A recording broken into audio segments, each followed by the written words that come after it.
to Rich Planet TV. I'm Richard D. Hall. Today I will be speaking to a familiar guest who is here to talk about a subject that we haven't yet covered in any great detail on Rich Planet, NASA's alleged missions to the Moon.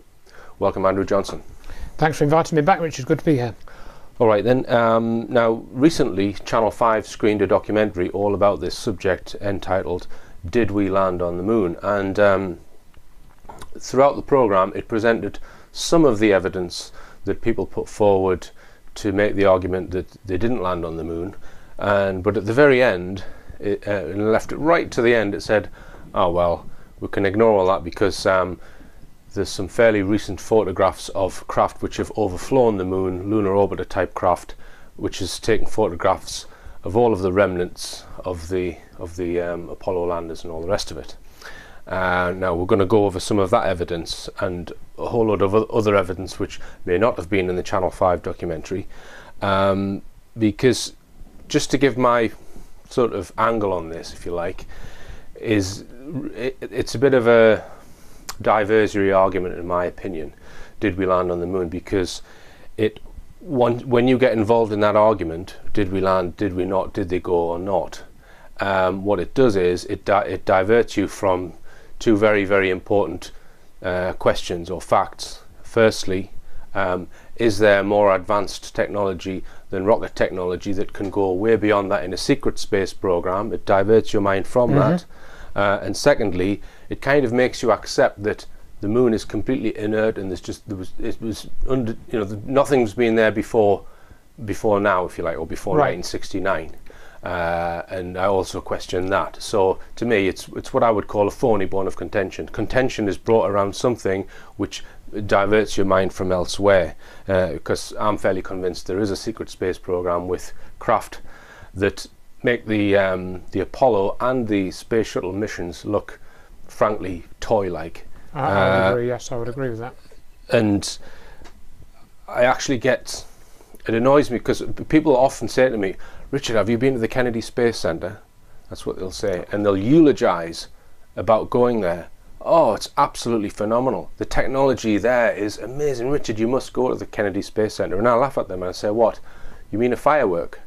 Because yes. that's what allegedly got us to the moon. I think that just to add on to that a little bit. I mean, here we are, two engineers, who looked at the Apollo program perhaps in their youth, and I've said this to people. I looked at the Apollo program in my youth, and I was inspired by it. I thought how fantastic this is, how wonderful this technology is, and what an achievement it is that we've sent these people to the moon, and here we are, so many years later, questioning all of that. And I think that's also one of the keys, that we must be willing to question these things, even though we may be convinced, like you say, of the chap that said go to the Kennedy Space Center.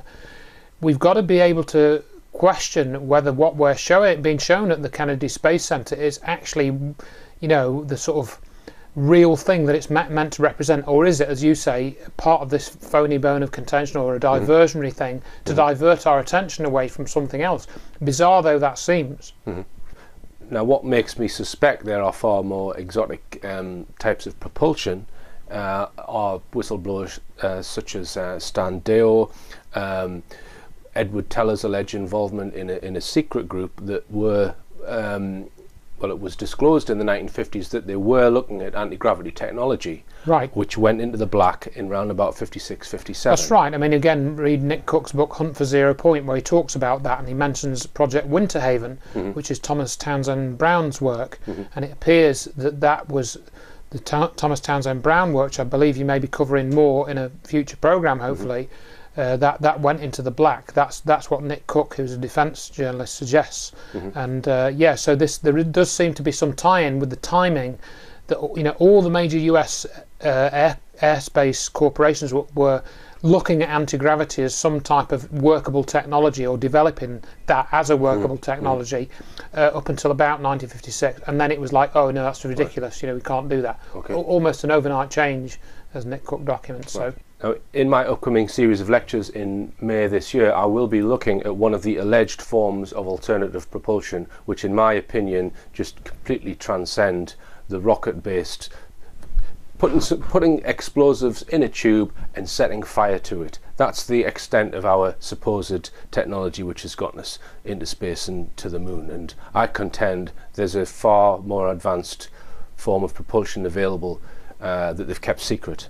Now, I'm actually open-minded on whether the rocket-based technology landed on the moon or not. And now Andrew's presented me with a lot of evidence, because he contends that at least the rocket-based Apollo program never landed on the moon. That's what you would contend. I would conclude from what I've looked at, yes, that cannot have taken place that way. Okay, and we're going to look now, now that we've sort of set the scene, that we're not saying that we've not been into space. Right. We think there could be something major which has been kept under wraps, but we're going to look at the rocket-based systems, let's say, and ask the questions whether they could have got to the moon's surface and back.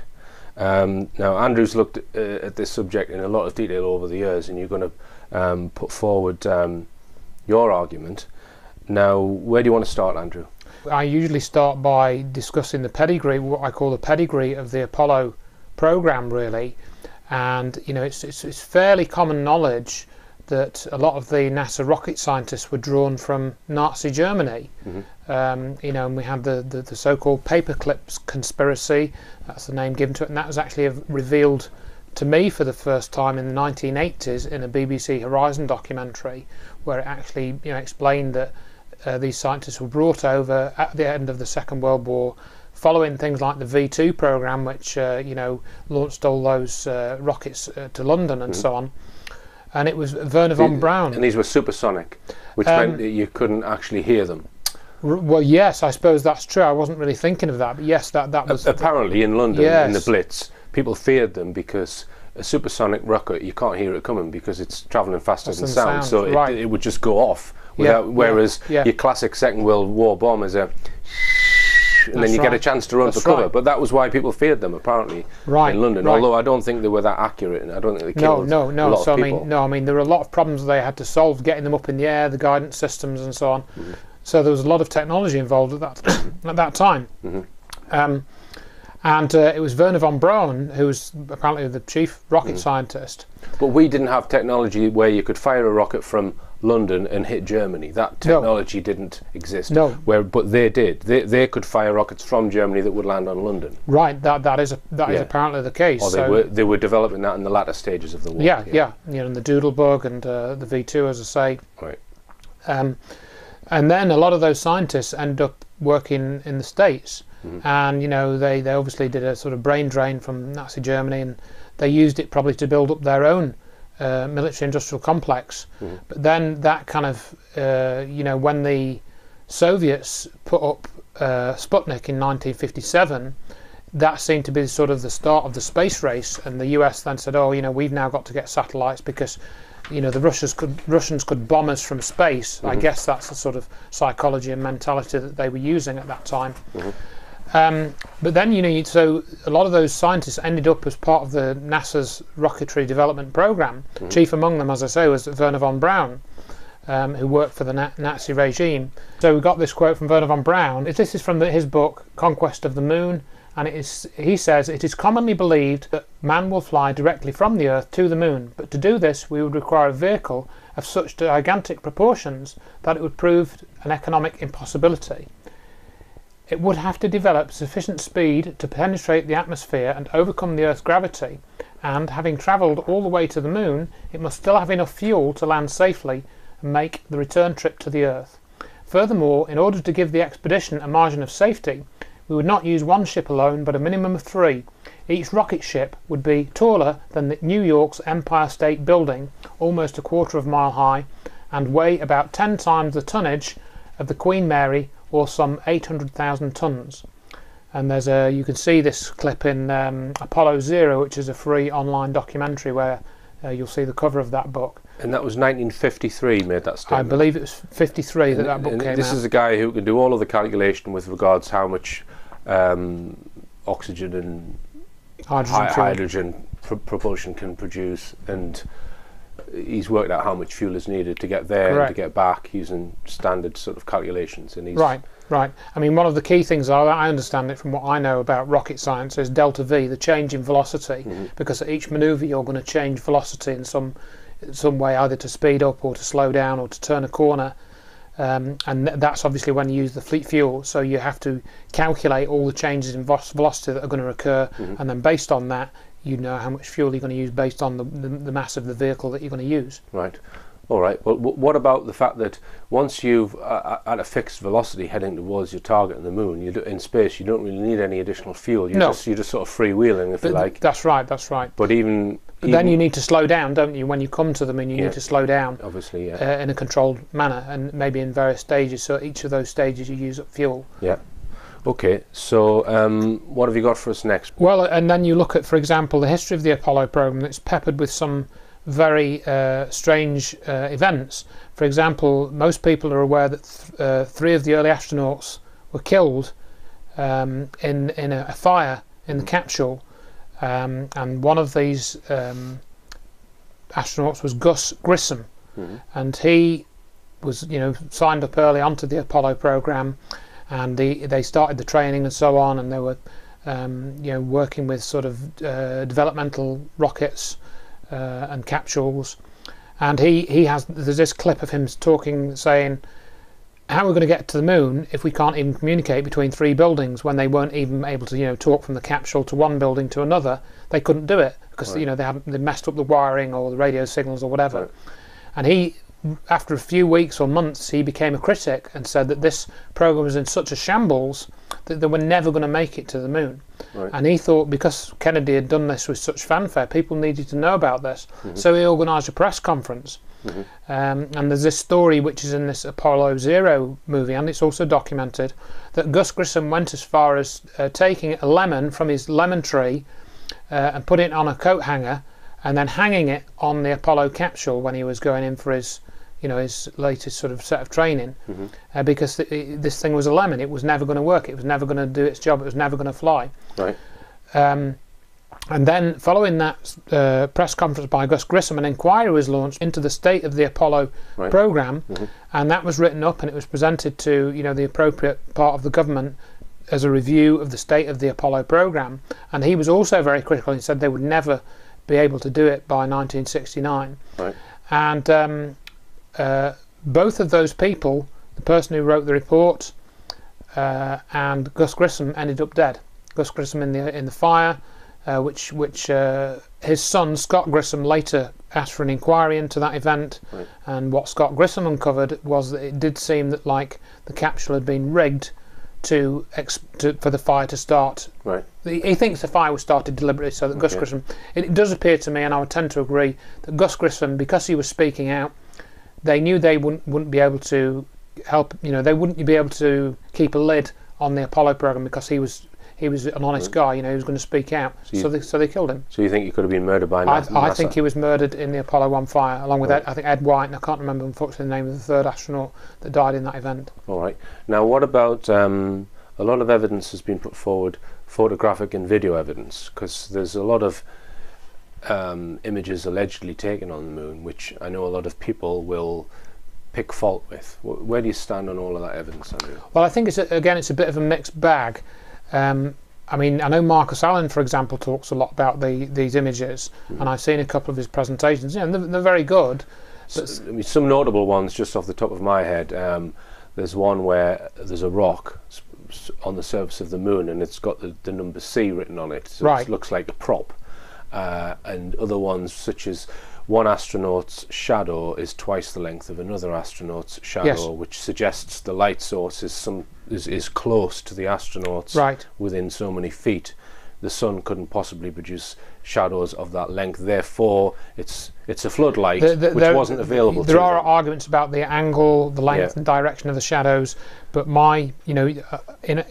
that's not the evidence you I don't focus on that because you can contest it. I mean, we've got this example. So one of the ones that comes up quite often with the shadow argument is the clip of Aldrin coming out of the lunar module, and it is claimed by the people who think the photographs are fake that the illumination of Aldrin cannot be real, because the sun is behind the lunar module, and therefore Aldrin should be completely in shadow, and you would not be able to see him, but yet he's fairly well lit.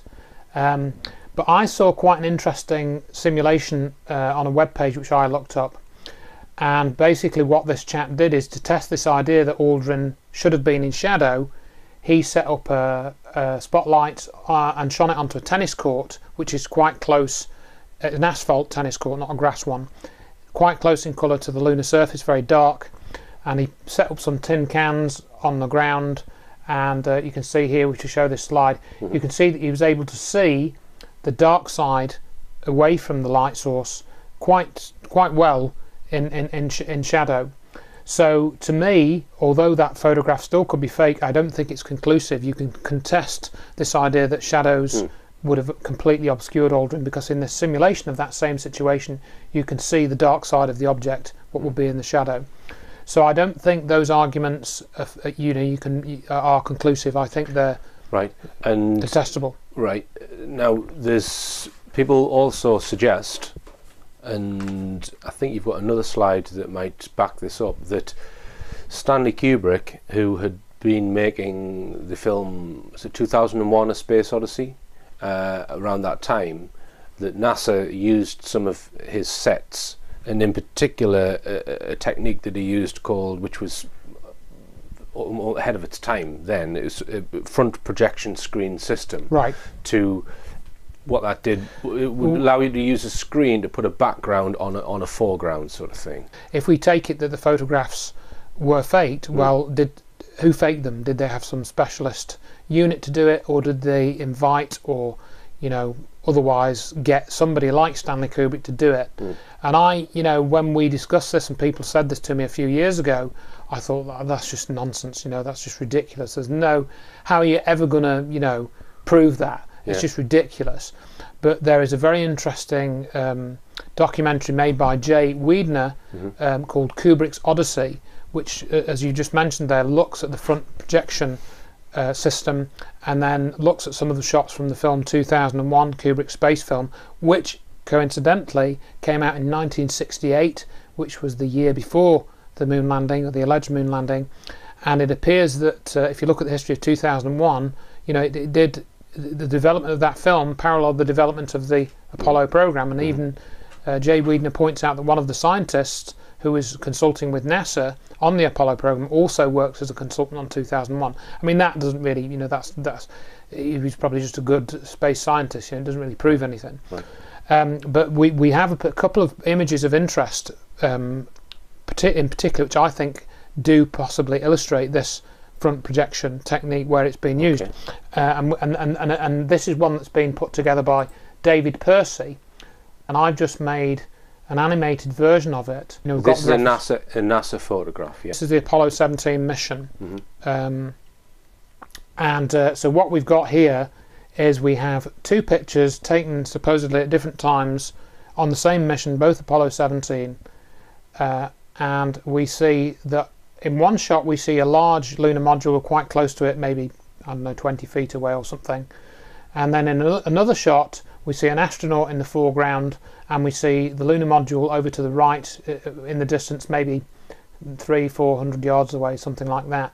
But when you overlay these two sets of images, you can see that the backdrop is identical. The field within the backdrop is absolutely identical.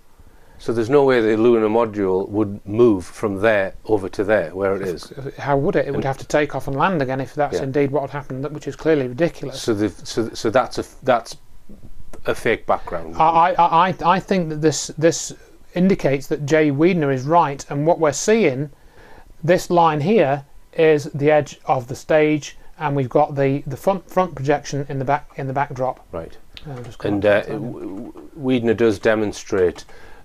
He draws a line on a lot of the NASA images, saying, right, that's the end of the set, and that's where the screen is. That's where the screen starts. Yeah. So I mean, I think that's the giveaway in this front projection screen system. Right. You always have a border or a line where the set ends and the screen starts, and it's that line that you can sometimes identify, because the texture of the set will be slightly different to the texture of the artificial background. Correct. They can't quite match up the Right. you know the details of it, and I think that is, I would get, to me, that I think that is what we're seeing in this picture. You can see just below the hill there, we've got that front projection line going right across from right to left. And of course, this is quite a late mission. Yeah. Apollo 17. 17, So yeah. what year we're talking? Early 70s? That would have been early 70s, I think. Yeah, again, I don't know all the dates of all the missions, Right. and people have criticised me because I don't know all the Apollo statistics, and Right. so on. But Right. Now then, we were just looking at this image of an Apollo 17 mission, which to me, assuming that's correct, that they're both NASA images, that's a smoking gun really for me. What do you want to talk about next, Andrew? well, again, there's probably one of the other things which isn't discussed that much on the web is the pictures of the Lunar Rover. There's some interesting things about the Lunar Rover. As you may be aware, the Lunar Rover was only taken up to the moon, according to the official story, on the later missions. It wasn't, I don't think, until Apollo 16, I think, was the first mission where they used a rover. Other people have measured, for example, the size of the rover and found that even if the wheels were folded up as is claimed, there wasn't enough space for it to fit in the command module. Right. Other people have, I haven't done that measurement, but apparently people like Jim Collier did that. Right. And say that they didn't have enough space for it in the first place. These pictures that I've got on the screen here, which we can show, are very unusual. They look fine, again, when you look at them initially, but if you study them carefully, there are no tracks around the wheels. It's like this rover has been picked up with a crane and dumped on the set, or the tracks go in the wrong direction. What image over on the right, which is AS17-135-20544, you can see there aren't any tracks, in the front or back of the rover. It looks like it's just been dumped on the set. So I have those problems. Whilst we're on the subject of the Lunar Rover, I can also go to some other data which somebody sent me a few years ago, and it's to do with the battery system on the rover. Before you go to that, Andrew, we need to just explain what the surface temperature of the moon is when it's lit by the sun. Just explain. Yes, well, again, if you go and look at the official data for the surface of the moon, I wouldn't use Wikipedia, I avoided that source, but the actual surface temperature on the moon averages 107 degrees centigrade. So that's the average temperature on the surface of the moon. So that's higher than boiling water. Right, so 107 degrees centigrade. That's the average, not the maximum, that's the average temperature. So that's 224 Fahrenheit to do the conversion. And somebody sent me a few years ago an interesting link. A chap in Germany actually sent me this link. So go and look at the Lunar Rover Vehicle Operations Manual. And this is a public document. It's on the NASA, one of the NASA archives, and you can go and download this document yourself. And it actually gives the specification and the tolerances for parts of the Lunar Rover system, one of which is the battery. And if you look at this column of data, these columns of data on their own data, maximum operating temperature limit for the Lunar Rover battery is 125 Fahrenheit. 125 Fahrenheit. Which is in centigrade. It's going to be about sort of times by 5, divide by 9, and add 32 or something like that. Yeah, that's right. It's going to be about 80 or 90 80 centigrade, right, something like that. Just to make a comment from an engineer, right? I worked for years and years with hardware engineers designing all kinds of different things that would work outside on motorway systems, things in power stations, on railway lines, and when you're designing something, especially if it's going to work outside, whoever's manufacturing the subcomponents, there will be a temperature range that it will operate in, and you would not select that component, and if its operating range was outside of where it's going to be used, and that would be the most standard engineering practice to do that. So for me, that is another smoking gun, Andrew. That they would fit a component, especially at NASA, into a device that specification was way outside its operating range. It's just the most basic of engineering errors. Right, absolutely. So we have, you can see that right there from their own information is the hardware would not have worked. So yeah. So if the rover could not have worked then why are they putting out this story that they took up a rover, you know, took the rover to the surface of the moon? And also other people have pointed out, I haven't put it in my presentation, but you can speed up the film of the rover by about a factor of 1.5 times or 2 times, and it just looks like a car driving on a set, you know, with the dust flying up and so on. And there's another, you mentioned earlier that there's no cooling system on those rovers, which would mean they would be ridiculously hot. Right.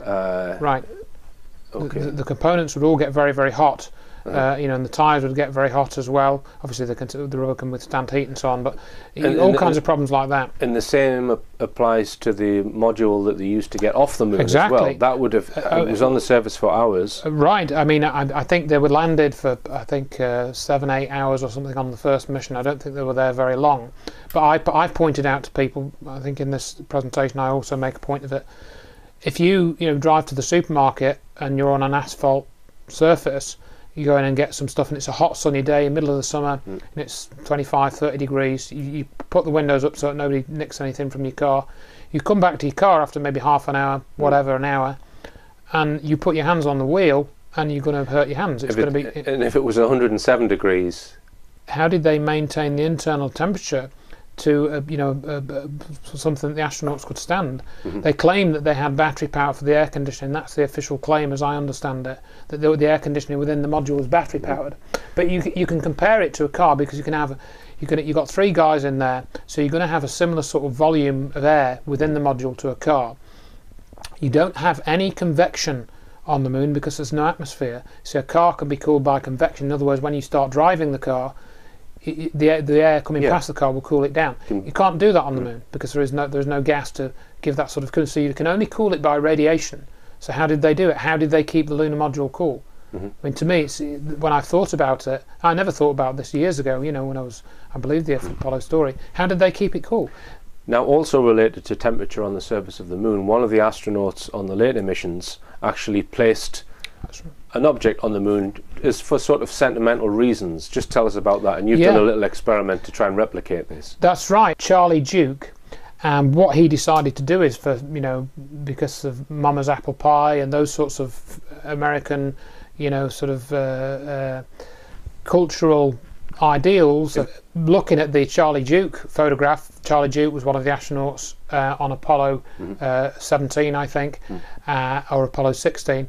And he took this photograph of his family with him, and he put it in a clear plastic bag, and he put it on the surface of the moon. And we have a NASA image of that family photograph. In other words, a photograph of a photograph allegedly on the surface of the moon. And I saw this web page 2, 3, 4 years ago, and it said, well, this is impossible because the average temperature of the moon, the average temperature is over 100 degrees, 107 Fahrenheit. And if you have centigrade, centigrade, correct, 225 Fahrenheit, so above the boiling point of water. And if you have a photograph, now remember, photographic paper is made of a number of layers. It's got a layer that actually takes the image and makes the image with whatever chemicals they put on there, that have like a card layer behind it to give it some rigidity.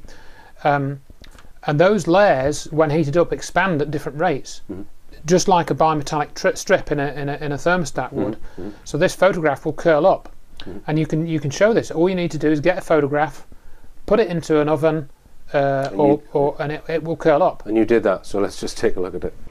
So here we have a family photograph, and over here we have an oven, and this oven is set to 100 degrees centigrade, and I'm now going to put this photograph in the oven, which is cooking some of my dinner, and then I'm going to watch it through the glass.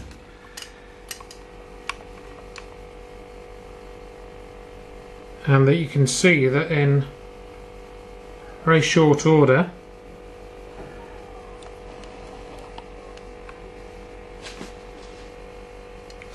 trying to get a better light, but you'll see it when I open it. This is curling up within seconds. So I think that's a pretty convincing demonstration. And here it is. You can see it there, curled up, and that's only at 100 degrees centigrade. would it behave the same with air around it? Do you think, Andrew? Do you think that Right. makes Well, I a mean, that's difference? the question. I haven't done this in a vacuum, so it's not a 100% accurate simulation. But I don't know of any reason why having air around it would stop it from curling. Yeah, right. yeah. I mean, obviously in this example, the air is transferring the heat to the photograph. But in the example of the surface of the moon, the bag was in contact with the surface of the moon. Yet it didn't. There appears to be no significant effects on the heat. So that right there, to me, proves that photograph cannot be taken on the surface of the moon. Right. And you showed an image of a footprint, which is a very famous image, right, from an astronaut's boot, which shows very clear, very well-defined lines of the sole of this boot, and you would contend that that looks like it's got moisture in it. Well, this is, again, if you look at that image, it's the iconic image of the first footprint on the moon. I made a couple of observations about this photograph. Remember, these were cameras were mounted on the chests of the astronaut, so he's going to have to bend right over to take a good clear picture of this. They had no viewfinders, but the shot is well framed. So that's one comment about that particular photograph. But the other comment, as you said, is about the impression. If you look at the way that those grooves of the boot are pressed into the surface of the moon, to me, maybe some expert in materials who can correct me on this if I'm wrong, because I wouldn't say I'm an expert on this, but to me, to get that sort of impression, you need moisture to bind those particles of together. So if you were on just a sandy beach with no moisture, it wouldn't leave a print like that. No. If you've got Wellington boots on and you're on the top part of a beach away from the sea, where the sand has all dried out completely and it's just grains, you don't get footprints like that. But you would nearer the sea where it's still damp. Correct. And that looks like that footprint has been made in some type of sand with moisture in it. Right. All right. So and the surface of the moon won't have moisture in it? Apparently not, because again it's 100 degrees centigrade, so any moisture would have boiled off. Now, I mentioned in the Channel 5 documentary, probably the main argument they used to debunk the people who don't think we landed on the moon was the photo. They said recent photographs have been taken by Lunar Orbiter that's overflown most of the Apollo landing sites and filmed all of the junk that was left behind, the rovers, the flags, and the actual craft. So is that not incontrovertible evidence, Andrew? Well, you would think so, wouldn't you? And people have made various claims about these images, and we talked about these Chinese images, which I've supposed I've not seen those. I've not. We'll come on to that. Right. Okay. But this story for me starts probably 4 or 5 years ago when somebody sent me an email and saying, well, Andrew, can the Hubble telescope see the images on the moon? Because everyone's heard of the Hubble telescope. It's a big, space telescope, very powerful and so on. It takes all these wonderful images of the various galaxies and so forth. So the argument is, all they have to do is point the Hubble telescope at the moon and they'll see everything that's on there. End of story. Sorted out, Okay. But again, it's not as simple as that, because if you look at the figures, and it's easier than you think to work this out, and we can explain this very easily with a bit of sort of GCSE level trigonometry, basically. And we can say, well, we know the size of the lunar module approximately. It's 4.2 meters across, so we've got an object sitting on the moon. If you're looking at it in plan view, it's 4.2 meters across, basically. You can then look at what the distance from the Earth to the moon is, which is 385,000 kilometers. That's sort of an average figure. Obviously it goes up and down from that because of apogee and perigee and so on. But if we take those as a basic set of figures, you can add a factor of 10 either side of that if you really need to, and this will still show the answer.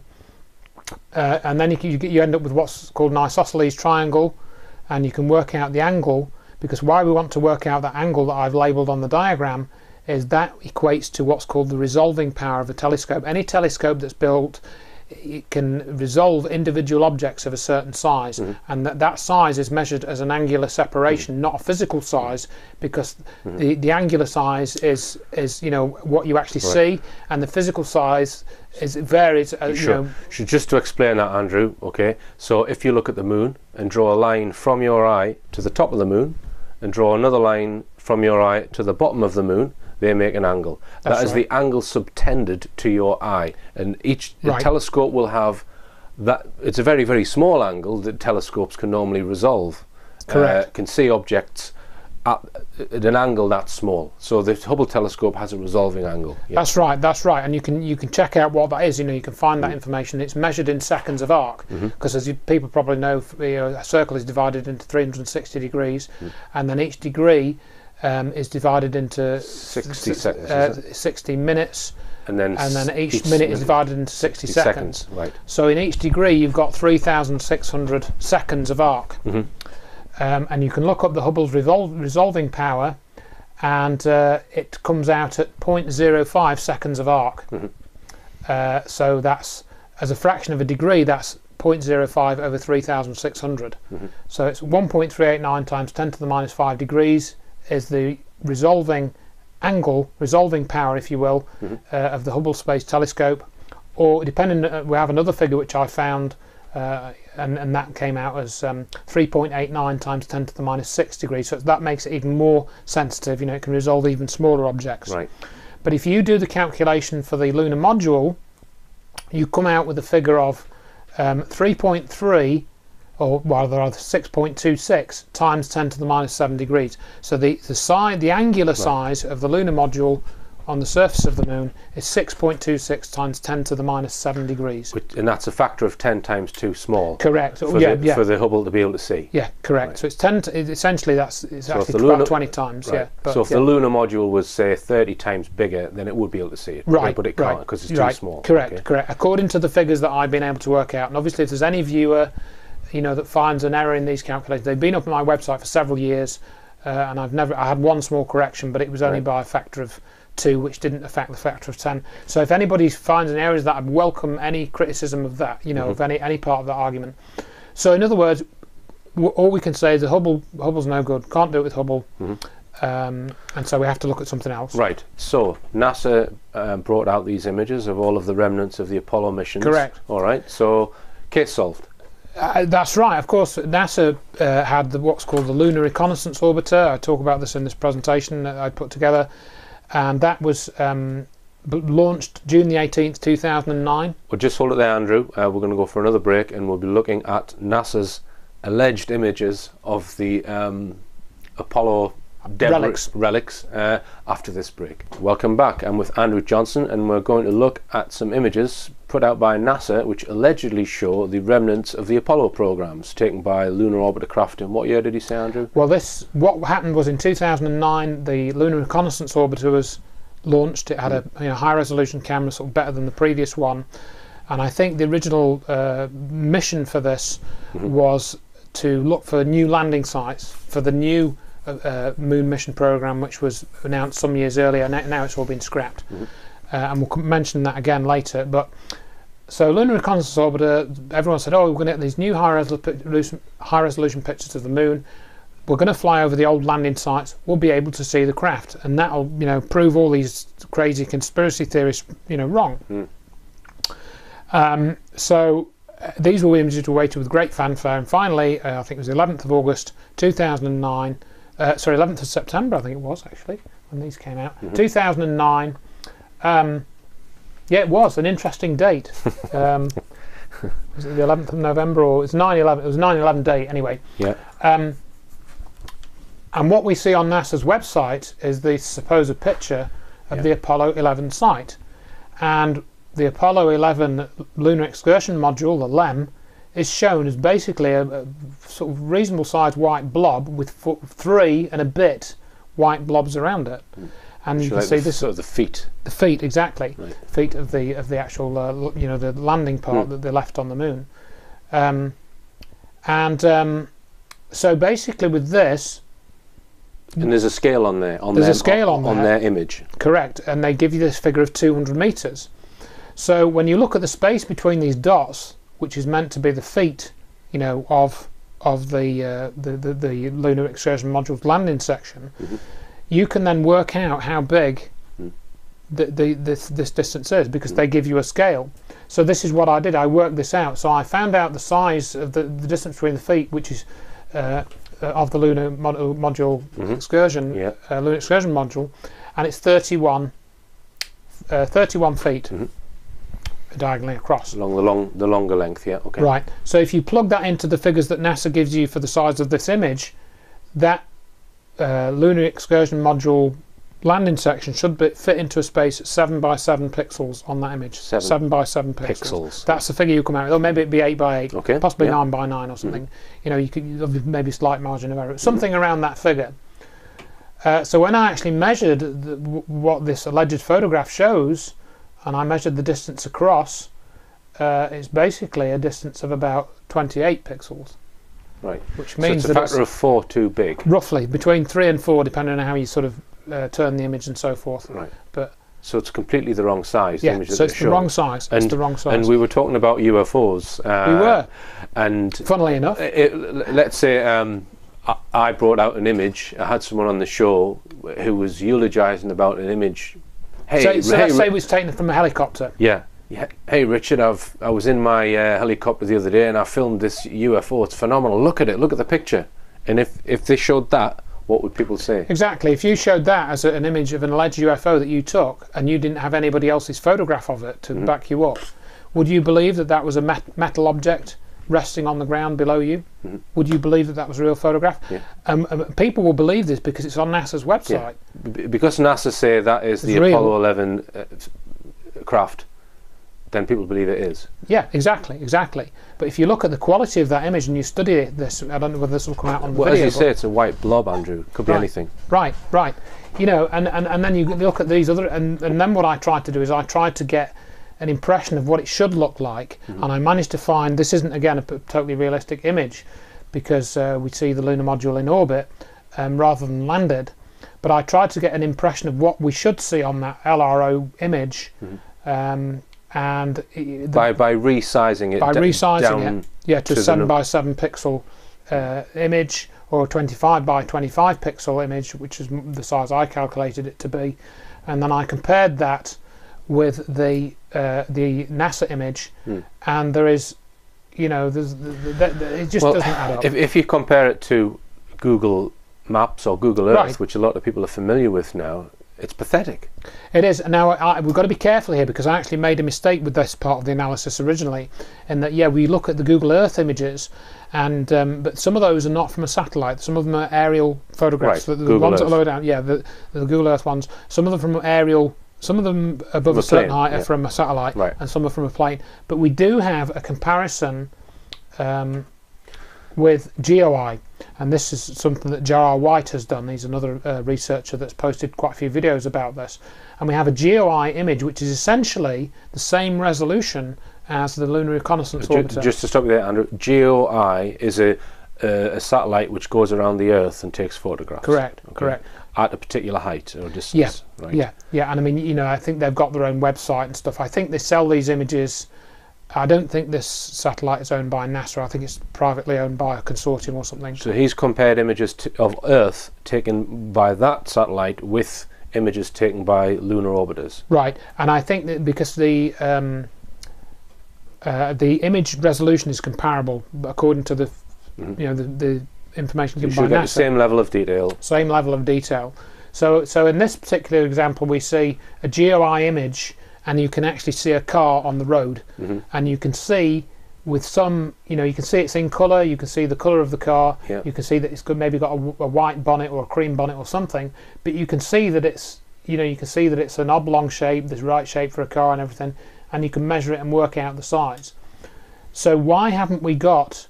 And there's none of these vertical grainy lines either. If you look at those LRO images, they've got these vertical lines in them for some reason, which I don't really understand what those are. So if you compare these two images, why isn't it in colour for one? Why isn't it in colour? Why and the same goes with the images from Mars. Why are we still predominantly getting black and white images? Well, we'll come on to Mars. Come on to that.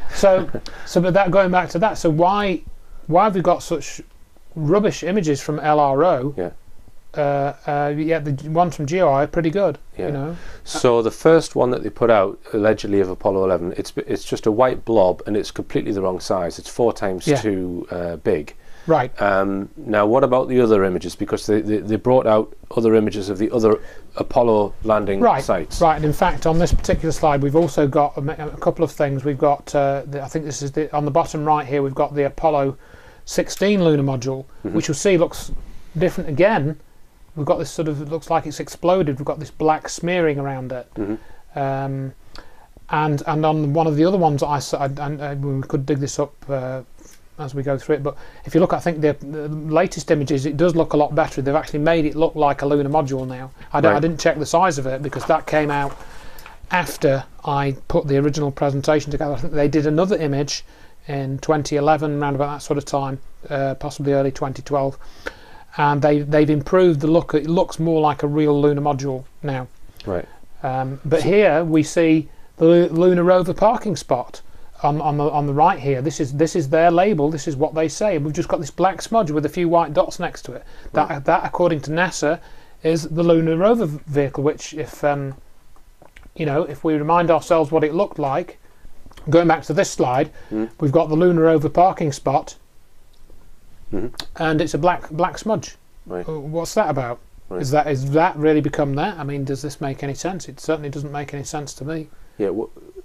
Why is there a black zone around what looks like this solid area in the middle? What's the black zone? Presumably it's shadow, but shadow wouldn't be cast like that. You wouldn't have thought all around it. No. It looks a bit strange. It does. So you would contend that all of those images are bogus then?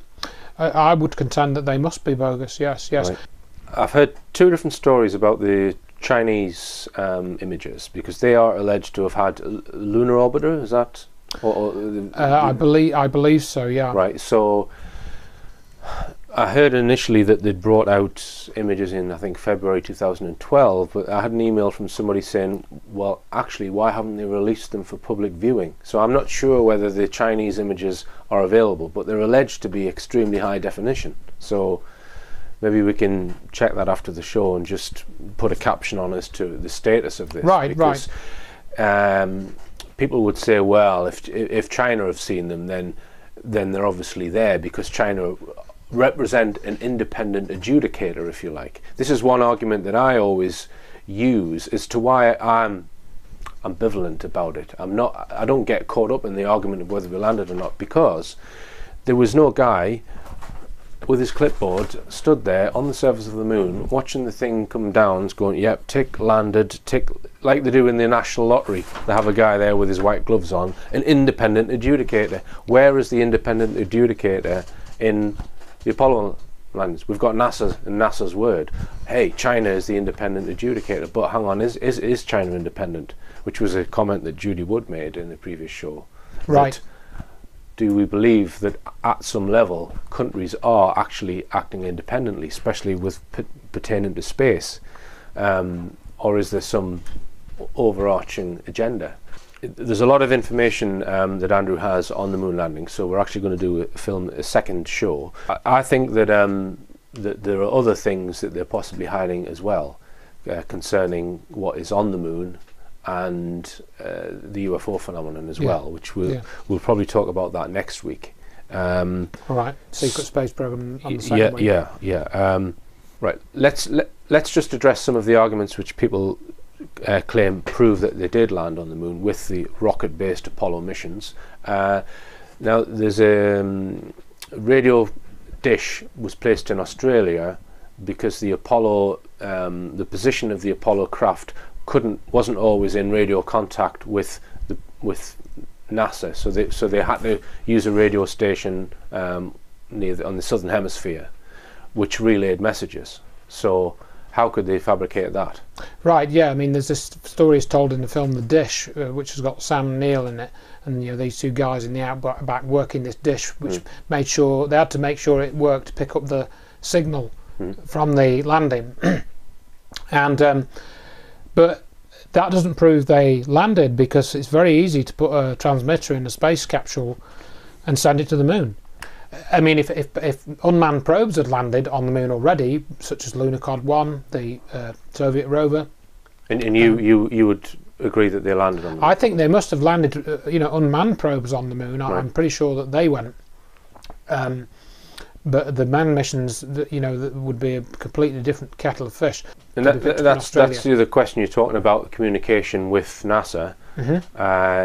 You've got this room full of operators looking at screens who are all monitoring different elements of the mission. They might be monitoring the astronaut's heart rate or the voltages within the cabin, and then you see them all get up and cheer and hug each other when they've allegedly landed. So, what, are they all part of the conspiracy, Andrew? Or? Well, I mean, that's a good question. Another good question. Are all these people looking at all these screens part of it? Were they all told not to talk? To me, the most obvious thing seems to be that they, they did have to set up simulations for the equipment to run through all the procedures. For most of them, for the majority of them, they may be watching one or two systems, looking at the measurements coming back, the telemetry. Are they going to know whether they're watching a simulation or the real thing? Okay, so you think the majority of them would have been duped as well? So they keep as few people into the... Right, I think so. Now, what about Apollo 13, I think it was, where they had a problem and they started losing oxygen in the cabin as they were coming back? Is that right? Was it Apollo 13? Yeah, no, they never got there. They had to turn back, and they had to manufacture something which would get rid of the carbon dioxide to keep them alive, basically. And all of these scientists at NASA started scratching their heads saying, well, what's in the cabin? What can we give them to make? And they made a device which would get rid of the carbon dioxide. So do you think that's all true? Well, I don't think Apollo 13 landed on the moon. I don't even think it went round the moon. So that again was a whole thing was stage managed. I think partly because people were losing interest in the Apollo mission, and they needed to keep its profile high enough for long enough to do what they wanted to do, which we'll perhaps talk about in the next program. But one of the things that John Lear pointed out about the Apollo 13, which I believe is correct, and again, if any of you wants to verify this and find different, then great. If we can be corrected on anything that's wrong, or I can be corrected on anything wrong. But John Lear said that if you look at the proposed time for the landing of Apollo 13 on the moon, which it never actually landed, according to the official story, it would have landed in darkness. And I've simulated this in a solar system simulator called Redshift. Yeah. You can look at the timing of the landing, and indeed it appears that it would have landed on the dark limb or very close to being in the dark. And you would not land. They would never do that. No, they would never be landing in the dark. It would create immense problems for them to land in complete pitch black. Right. All right. Now you mentioned John Lear, and he has analysed a lot of the early images put out of the moon, as has Bill Cooper. And they actually claim there are structures on the moon, which we'll look at next week into those claims. And also, just to touch on the astronauts, because we're going to take a closer look at what some of the astronauts have said in next week's show. You contend that they are all either persuaded or mind controlled in some way to perhaps either believe that they did walk on the moon when actually they didn't. Well, I mean, again, if you look at their behaviour, or those that have been interviewed about this, I mean, like, a couple of them are dead and so on. Neil Armstrong died recently, obviously. But if you look at their behaviour, it indicates that they do believe their story. But the stories are not consistent. The stories don't add up. Right. That's the problem. Welcome to Rich Planet TV. I'm Richard D. Hall. I'd like to welcome back Andrew Johnson onto the show. Welcome, Andrew. Thanks very much for inviting me back. Now then, last week we spoke about the moon and your contention that the Apollo missions did not land, and I made it clear that to me that's not the issue. The issue is that there is a secret space program which is way beyond rocket technology. So I think we've probably been there, but not necessarily with rockets. And I think that the argument over whether we landed with Apollo is a diversion, and it's a diversion from more than one thing. Right. I think it's a diversion from a secret space program, and possibly that there is stuff on the moon, and possibly has been there for a long time. Now you presented a lot of your evidence as to why the Apollo missions, the evidence that couldn't really have got there using the technology that they allegedly used in those missions, and that we covered all of that last week. Now this week we're going to focus more on the astronauts. in particular the three astronauts who allegedly first went to the moon, Buzz Aldrin, Michael Collins, and of course Neil Armstrong, who died very recently. Can you just give us a bit of background to the astronauts and what they've said? Yeah, I mean, that's one of the things, isn't it? You know, if you actually start to listen to what the astronauts have actually said, some very strange things start to come into view. Mm-hmm.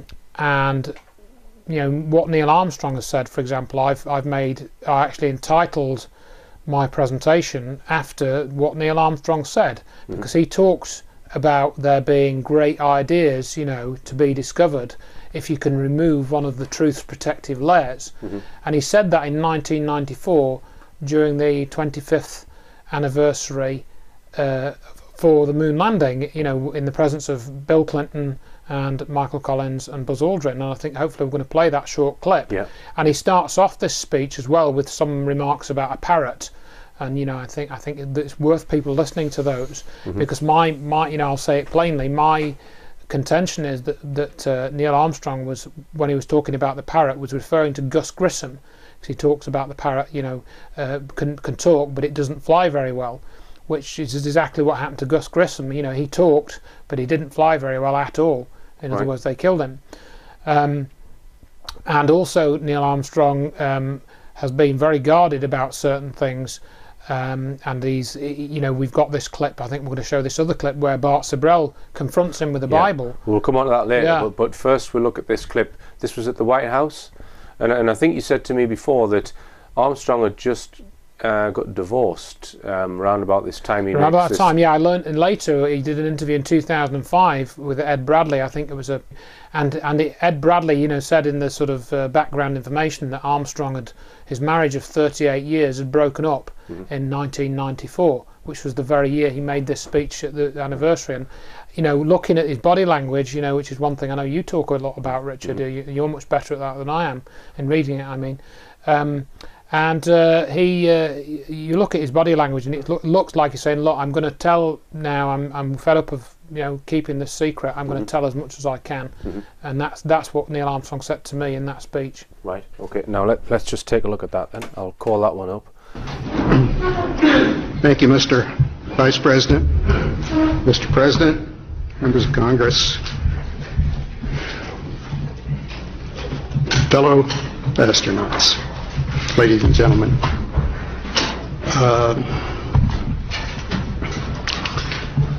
Wilbur Wright once noted that the only bird that could talk was the parrot, and he didn't fly very well.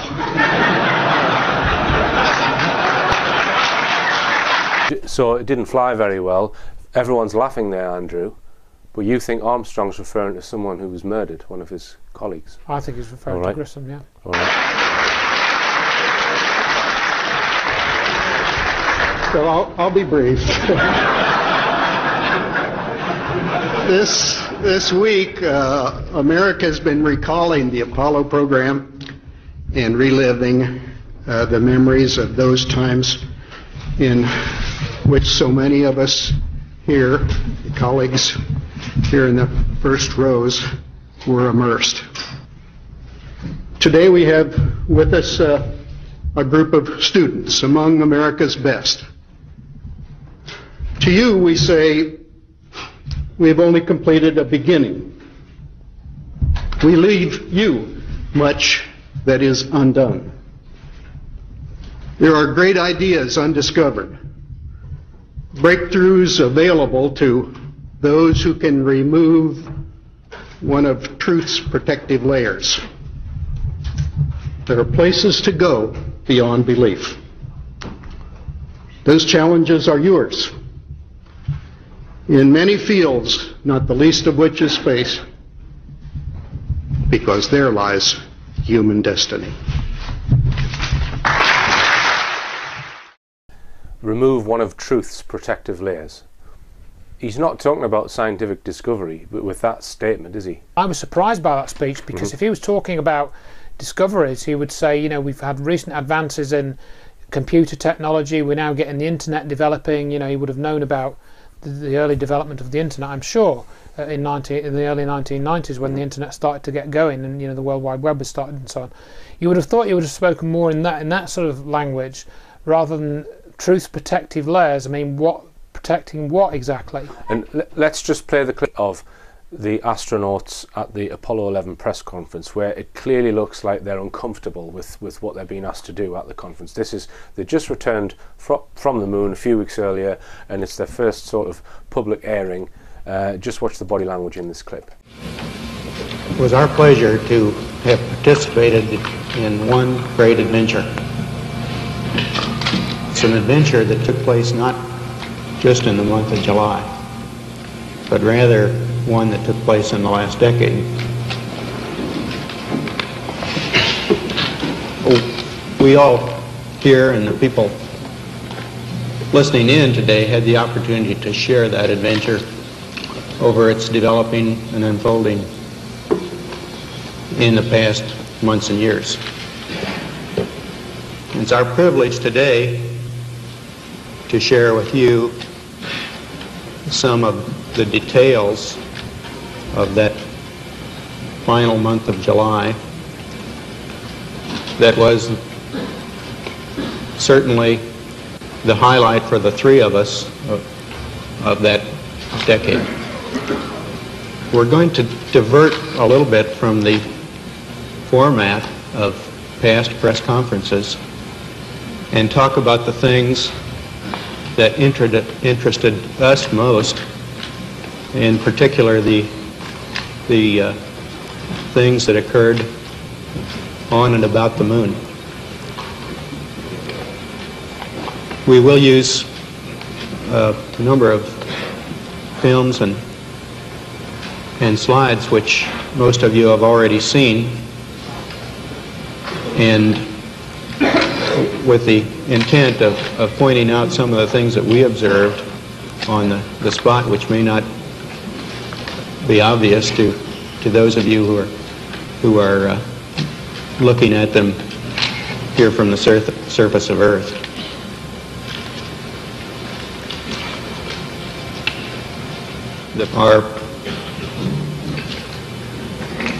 Our memory of that actually differs little from the reports that you have all heard from those previous Saturn V flights. And when you first stepped on the moon, did it strike you as you were stepping on a piece of the Earth, or sort of what your inner feelings were, whether you felt you were standing in a desert, or this was really another world, or how you felt at that point?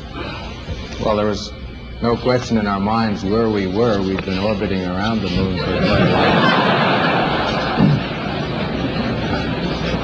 At the same time, we have experience. What do you consider the most important piece of advice and recommendation that you will give the Apollo 12 crew before the takeoff for the moon in November, gentlemen?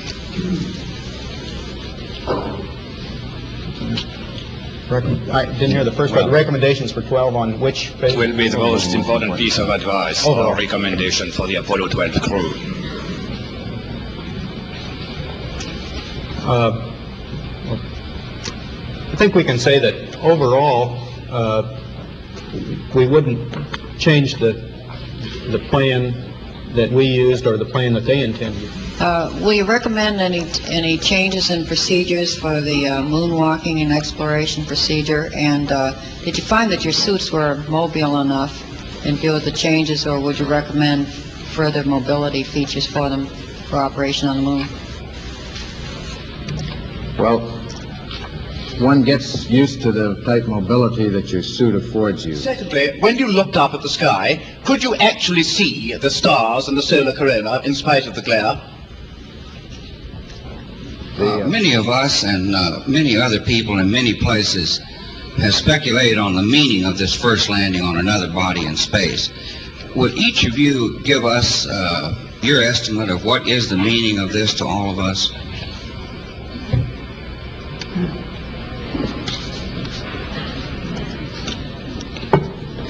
You want to try that? After you. And of course, Andrew, these three guys all resigned shortly after they came back, which Neil Armstrong, I think, was going to be set up as NASA's spokesperson, this kind of thing, but quite a religious man, or very religious man, and the sort of man who I think Armstrong has strong principles. I think he's a highly reliable person, and I just think that he left because he was being asked to tell lies, possibly. What are your views on that? Well, I mean, we could, again, we're speculating with the reason. We don't really know why he resigned. One could, one of the arguments that's just come into my mind, for example, is that they knew he was going to need to go on to do lots of interviews and lots of public appearances, which actually he didn't do that many of, but nevertheless, you could argue that that was going to take up so much of his life that he wouldn't be able to continue with the astronaut program because he was so famous. You could make that argument, but actually he didn't give that many interviews. In proportion to the sort of figure he was, he gave relatively few, and that's one of the things that people have pointed out. And why? But why would Aldrin resign? Why would Collins resign? Why didn't they become trainees for the next group of astronauts or something? Right. That would seem more logical, wouldn't it? But focusing on Collins, what he said at the press conference, which he'd shown the clip from, there's one thing we can highlight, and he said that in the press conference he distinctly says, because Armstrong is asked by Patrick Moore about seeing stars, in the solar corona, I think is what Patrick Moore's interested in. Could you see the corona around the sun? And Michael Collins says, I don't remember seeing any stars. We were never able to see stars from the lunar surface or on the daylight side of the moon by eye without looking through the optics.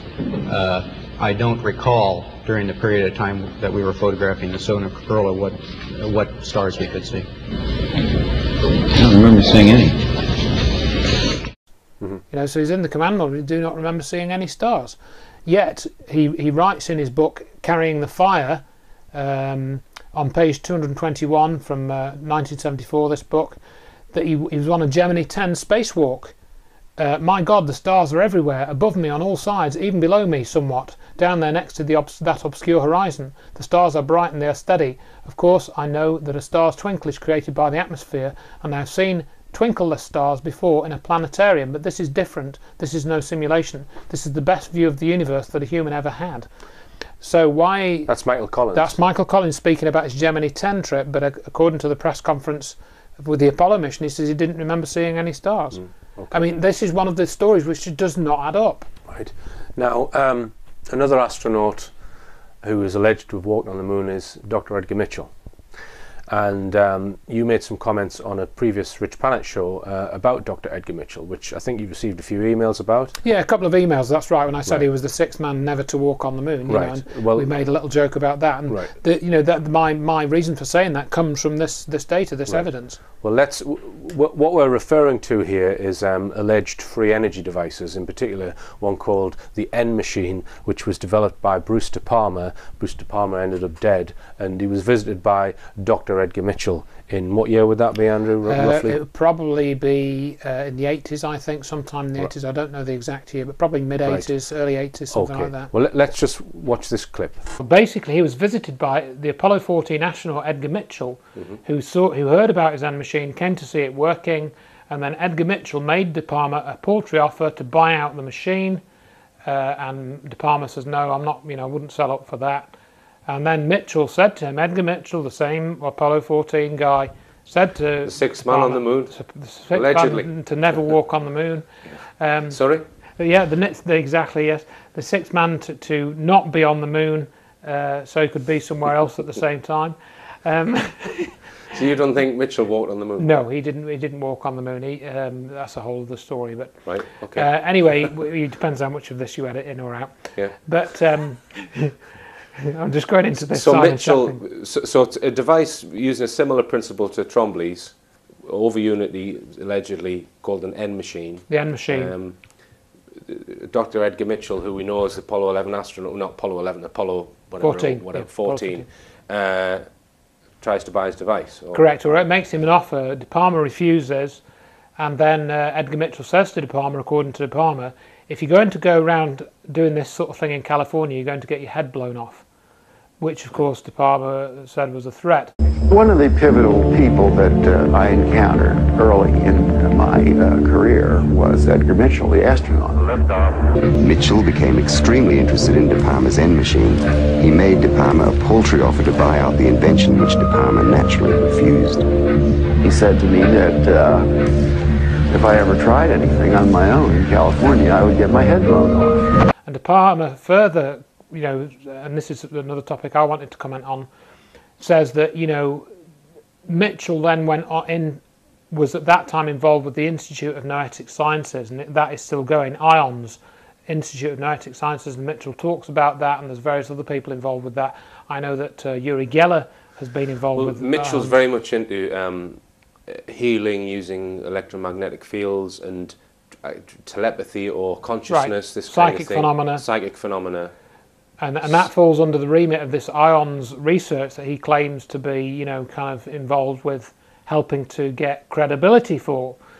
And De Palma says that that's basically a CIA front, that those sorts of organisations like IONS are a CIA front to keep an eye on what people are doing, you know, who are coming up with these free energy devices, what sort of things they've developed, how they're planning to develop them.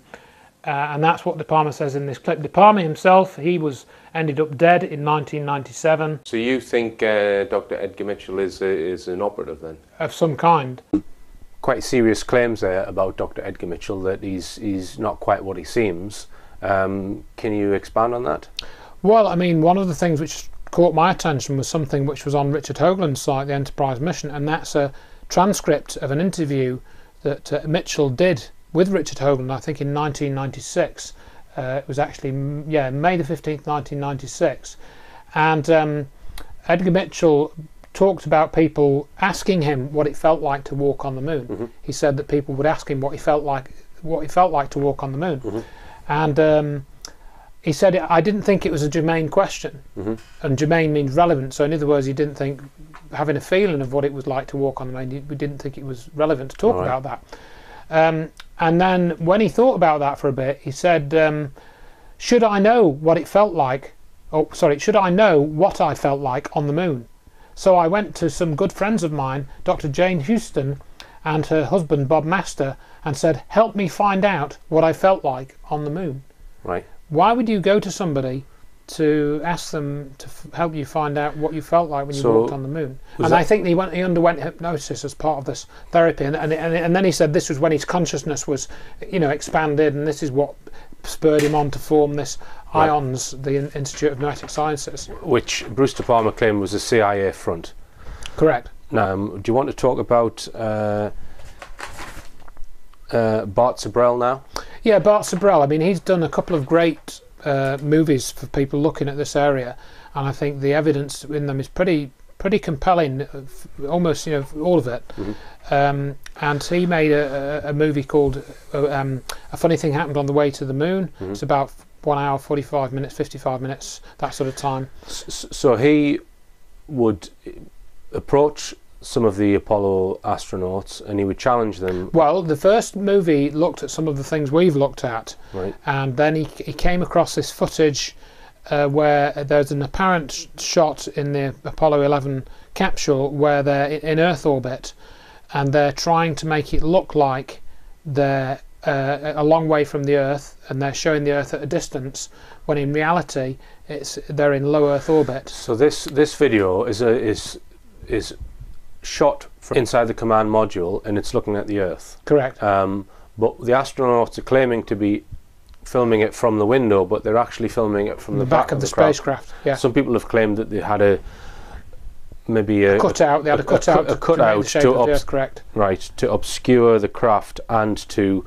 perhaps make the Earth into a crescent shape. That's right. The whole thing trying to make the Earth look further away than it was. Correct. That's the object of the exercise, and you can see this where they take away the cover and they switch the lights on the capsule, so that the blackness of space, you know, is no longer simulated. And so Bart Sabrel, when he gets an interview with Dr. Edgar Mitchell, he shows him that particular clip. He shows him this clip, and at one point you can see somebody's arm, which is showing that the camera was not at the window, but it was further back in the craft. So I don't know whether they were trying to make it look like the Earth was further away than the Moon or not. But what's interesting to me is when Bart Sabrel starts discussing this with Dr. Edgar Mitchell, it's what happens after that. This is, what is this? Oh, this is a shot from 130,000 miles out. I guess it's from approaching. It's from approaching the moon, looking back at the Earth. Now, I've seen this on a couple of flights. Was this something that you got? Although this is from Apollo 11, did you shoot a shot of the Earth like this? So you had a TV camera in the spacecraft. That's correct. And this is, I guess, the Earth zoomed in at a distance. Yep, seems to be. They get shot a little bit halfway to the moon.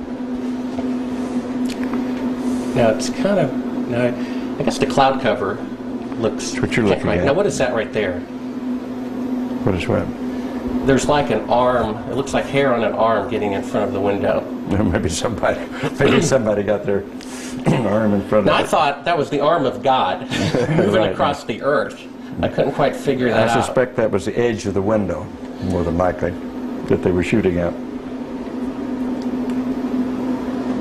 What did the Earth look like from a great distance? There it is again, 130,000 miles out. About like that. So it's pretty small at the distance of the moon? Yes, but I think the better images are the Hasselblad images that have been taken on every flight and are the most published pictures in the history of the world. What is that in the top left? If that's the Earth, is that like another spacecraft? No.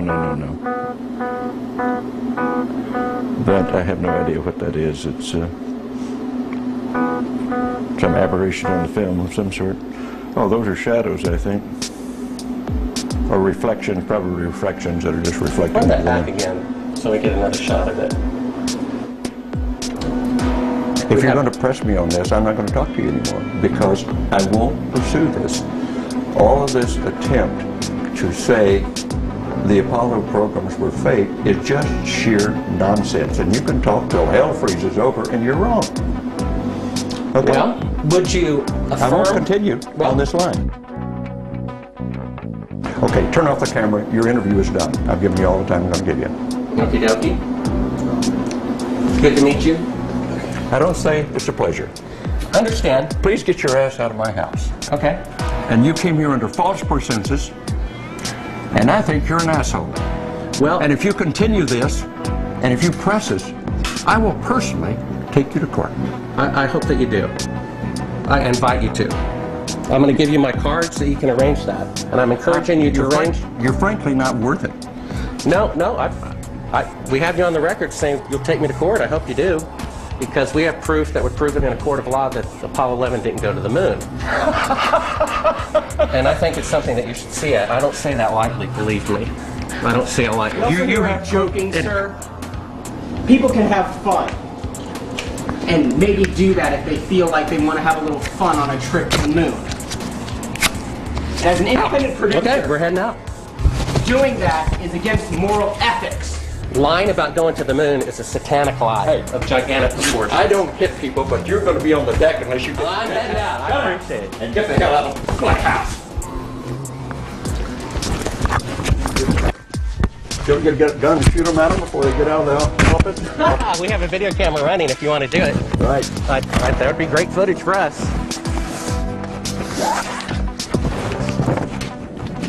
See you later. In court, I hope. Want to call the CIA? Have them whacked. Welcome back. I'm talking to Andrew Johnson about the moon. Now we've moved off the topic of did we land on the moon, because in my mind it's clear that something is being hidden, and some people think it's just that we didn't land. I personally think there's a lot more to it than that. And we listened to some statements before the break of people alleging that either craft or bases are on the moon, and that other people have alleged that there is a secret space fleet, not just spacecraft, space fleet or fleets even, that are being flown from somewhere on the globe by some secret group.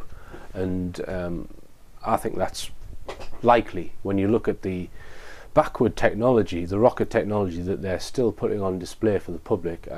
I think we have propulsion systems that go way beyond that. And one person is, who's alluded to this is Gary McKinnon. Absolutely, yeah. I mean, you know, at the end of the presentation I put together, I sort of move into this area of the secret space program. I don't talk so much about the moon bases and such, so, you know, I'm glad we've sort of had a chance to mention that. But Gary McKinnon talked about discovering this spreadsheet, an Excel spreadsheet, with the title of non-terrestrial officers, you know, as part of his hacking into the Pentagon and NASA systems. There was an Excel spreadsheet, and the title was non-terrestrial officers. They had names, ranks. Wasn't a long list, didn't even fill the whole screen, I think. Well, could you just generally say how many? I mean, if you were to guess, are we talking 20, 50? 20. Maybe 30. And the other thing was a list of ship-to-ship and fleet-to-fleet transfers. You know, bear in mind fleet-to-fleet, so multiple ships, of materials. And these ships weren't, you know, US Navy ships. Again, I don't remember any of the names, but I remember at the time looking and trying to match up the names, and there wasn't anything that matched. What did he discover? Some people have said that this was just from a computer game. You know, what he'd seen was somebody's plan that they were playing on a computer game. You know, one of these games like Homeworld or something. Well, and it's interesting to note how Gary McKinnon was dealt with by the Americans, or what they threatened to do, to extradite him and put him in prison for 70 years. That's what they were threatening. Going back to 9/11 for a moment, the alleged 20th hijacker, I think his name was Zachariah Moussaoui. I think it was, I may have got the pronunciation hopelessly wrong, but he was named as the 20th hijacker, and they wrote an indictment against him, a set of criminal charges, and they arrested him and had a hearing. It wasn't a trial; it was a hearing, and they dressed it up in the media as a trial, but it wasn't. It was a hearing, and his indictment was written by somebody called Paul Mcnulty. So Paul Mcnulty was a US government official who was responsible for writing the indictment for Zachariah Moussaoui, the 20th hijacker, and he also wrote Gary McKinnon's indictment when they levelled the charges against Gary. Right. So I thought that was an interesting sort of tidbit that I learned. So, in other words, it's two areas that they're covering things up on. Seems that this person may be connected in some way. Seems to be. All right. But again, you know, you bring in the things like the photographs of Ed Grimsley with the night vision binoculars, where he seems to have picked up these sort of semi-cloaked ships that you can see with night vision goggles. Some of this evidence together, and the other one that's in my presentation is John Leonard Walson, who seems to have disappeared off the scene. He said that he's developed this optical method linked to a 10-inch telescope where he can resolve certain things in orbit, which I don't know how far out they are. And if you watch a film called Interstellar, you'll see some of these objects that he's filmed, and they really do appear to be up there in the night sky. If you watch all of the film, I don't think that he's making this up, and so whatever he's filmed is very unusual. Well, now the other person that you mentioned was William Hamilton, who spoke at a MUFON conference. MUFON is the Mutual UFO Network, in the late 1990s, and he mentioned that he'd made contact with someone connected to this alleged secret space program, who was telling them about the various space vehicles and space platforms that they have. Do you want to just touch on that, Andrew? Yeah, well, we can show the clip, but the interesting thing that caught my attention, well, many interesting things about the clip, and I've shown it at a number of talks I've given over the years, very kindly sent to me by a friend who lives in San Francisco. A few years ago she sent me this on a DVD, and you know, he talks about, William Hamilton talks about meeting this colonel in the Air Force, and he said that he'd been on this ship to Mars, a ship that could leave the atmosphere and travel at 8/10 the speed of light, 0.8 c, as we'd see it written down, and go to the planet Mars. And he said they landed at a base underground, and you know, you can hear the rest in this clip. Is this story true? Well, we may never know, but again, it's stacking these things up into some kind of pattern, you know, which is what you and I try and do. Let's take a look at it. This colonel is a real warrior type guy, and he had a degree in plasma physics. And he was also a consultant to NASA, and he was a consultant to people out at the Palos Verdes nuclear power generating station just 50 miles west of Phoenix. The other thing he said was there was a base on the moon. I find that quite astounding. I mean, I have heard astounding things, not only from this colonel, okay, but also probably the highest rank was a retired 3-star general, lieutenant general in the Air Force. And he knew another guy that I was in contact with, and this other guy claims that he worked 7 years on the U.S. anti-gravity program. I have a fraction of what he told me, and I've got a tape recorded. It's true. Whoa. What a sham the space program is. Because there's another space program going on. A secret space program. And that's what I was attempting to find. In fact, you don't have to go too far to find that there is some secret space programs going on, because they had their own shuttles and their own astronaut crews right out here at Vandenberg Air Force Base, unbeknownst to everybody, and they scuttled a $5 billion facility that was housed there at one time. That was back in the 80s. But the kind of space program he was talking about is using a spacecraft that can leave the bounds of our atmosphere and travel to the planet Mars at 0.8 C, 0.8 the speed of light. And I said, how do you know that? I've been there, he said. Interesting words there from William Hamilton. Now, there is something which has been covered up in physics which can lead you to how these propulsion systems are possibly working. And like I say, they were developing anti-gravity in the late 1950s, and then it went black, as they say. And all they put out is rocket-based technology. That's what makes me suspicious that there is something hidden. And why would they hide it? The answer that I would give is that if everyone had access to that sort of technology, you could create a vehicle which could get you into space quite easily and get you to the bottom of the ocean, and you could travel anywhere. They don't want to give people that freedom. Would you go along with that, Andrew? Yeah, I mean, if you look at the evidence and you tie together stories like William Hamilton's story, you look at the research of Nick Cook and what happened in the 50s with the anti-gravity research and so on, it really, that's where it all points to, and then there's these stories of the Nazis developing saucers at the end of the Second World War. How many of those are true, I'm not sure, but it tends to be pointing in the same direction, that there is this separate development which is almost completely hidden, and all we see of those developments are these silent craft that people report very regularly. I mean, in Hamilton's clip, the guy said that he was in touch with somebody who works for 7 years on the US anti-gravity program, which is completely undisclosed. Now, Stan Deo is another person who was alleged to have been probably on the fringes of that program, but still involved in the late 1960s, and he has claimed that there is a base at the South Pole. That is his claim. And Deo, I find, an extremely convincing whistleblower. So if they are flying craft, that's my bet. That's where my money is, that there's a base at the South Pole. It may sound crazy, but why would someone as credible as Stan Deo make that claim? I don't know. I mean, I'm not convinced about the base at the South Pole, other than the McMurdo Station, which Michael Palin went to in his documentary. That we know that that's there.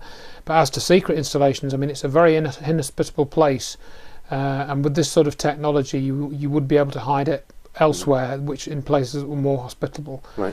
So I'm not sure about I haven't seen credible evidence of that.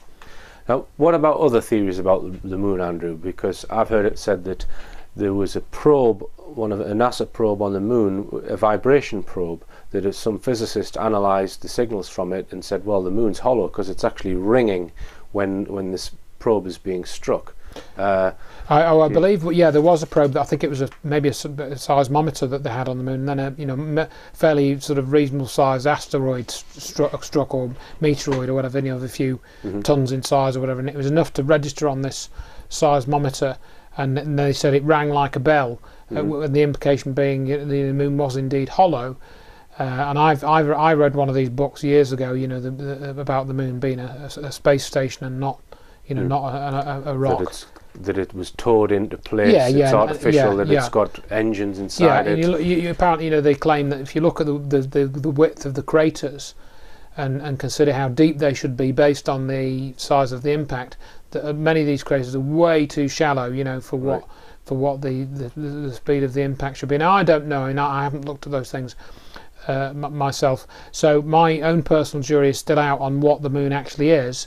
All I will do is point out some unusual things about the moon. One is that it's we get the total solar eclipse, and from using the size of the moon. The moon is 400 times smaller than the sun, but it's 400 times nearer. The sun is 400 times further away, in other words. So we get this perfect eclipse effect, which is how come we get that? That's a weird coincidence. And of course, the motion of the moon seems to be tied in with a woman's menstrual cycle, which I don't think has ever been properly explained to my knowledge, if there is anything to do with that. So it's true that it does seem to have an effect on our lives, directly. There's the fact that it spins at the same rate that it goes around the Earth, so it always presents one face to the Earth, like this.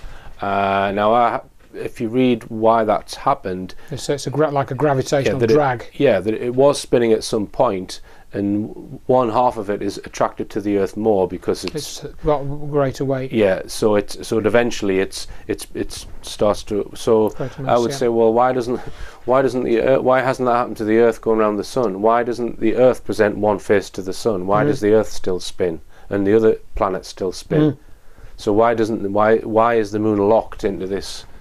It's almost as if they've designed to keep. It's been designed to keep this one side hidden from the Earth, people on the Earth. But you can't say that.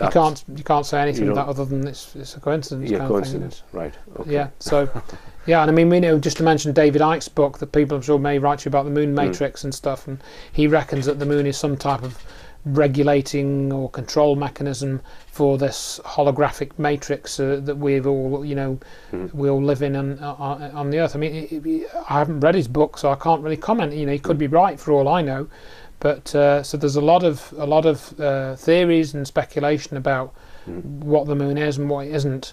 But personally, I haven't looked into those things, so I don't think I can usefully comment other than that I know these ideas are out there. All right, Andrew. Well, thanks for today, and we are going to do another show where we're going to look at other bodies within the solar system, such as Mars and Phobos. But until then, believe none of what you hear and only half of what you see. I'm Richard D. Hall. Good night.